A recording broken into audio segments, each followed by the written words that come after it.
ओम नमः शिवाय। स्वागत है शिव पुराण के दिव्य ज्ञान यात्रा के अगले अध्याय में। पिछले भाग में हमने जाना जीवन कैसे शुरू हुआ। आज हम जानेंगे सृष्टि के विस्तार में शिव का क्या रहस्य छुपा है और क्यों उनका नृत्य पूरे ब्रह्मांड की धड़कन माना जाता है। सृष्टि क्यों बढ़ती है? ब्रह्मांड सिर्फ बना ही नहीं, वह हर क्षण फैल रहा है, बढ़ रहा है, बदल रहा है। शिव पुराण कहता है सृष्टि का विस्तार ब्रह्म का श्वास है और शिव उस श्वास का केंद्र। जिस तरह एक दीपक की लौ अपने चारों ओर प्रकाश फैलाती है, उसी तरह ब्रह्मांड अपनी ऊर्जाओं का प्रसार करता है। लेकिन यह प्रसार किस शक्ति से होता है? शास्त्र कहते हैं यह शक्ति शिव की तांडव ऊर्जा है। वह ऊर्जा जो सृष्टि को गति देती है, उसे सक्रिय करती है और उसे निरंतर परिवर्तन की ओर ले जाती है। बहुत लोग तांडव को केवल विनाश का रूप मानते हैं, लेकिन शिव पुराण उससे कहीं गहरा रहस्य बताता है। तांडव और परिवर्तन का नृत्य, यह नृत्य है जहां पुराना टूटता है और नया जन्म लेता है। जिस तरह एक बीज को वृक्ष बनने के लिए फटना पड़ता है, उसी तरह सृष्टि को आगे बढ़ने के लिए परिवर्तन जरूरी है। शिव का तांडव हमें सिखाता है जीवन में परिवर्तन भय नहीं, गति है।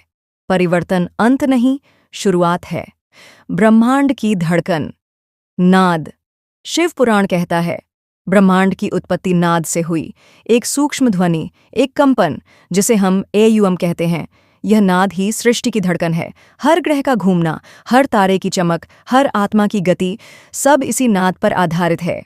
और शिव वह स्वयं नाद स्वरूप हैं। नटराज, वह जो नृत्य से ब्रह्मांड को जीवित रखते हैं।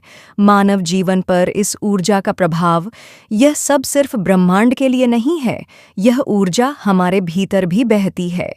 जब हम स्थिर होते हैं, तब हम शिव की मौन ऊर्जा से जुड़े होते हैं।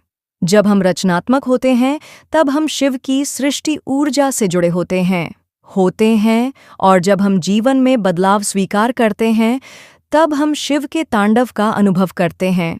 यही कारण है कि ध्यान में एयुएम नमः शिवाय का जाप मन को संतुलित करता है, चिंताओं को शांत करता है और हमें उस दिव्य लय से जोड़ता है जिस पर पूरा ब्रह्मांड चलता है।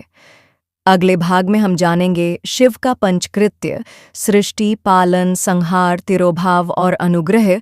ये 5 दैवीय क्रियाएं हमारे जीवन को कैसे प्रभावित करती हैं। इस दिव्य यात्रा में साथ बने रहने के लिए धन्यवाद। ओम नमः शिवाय।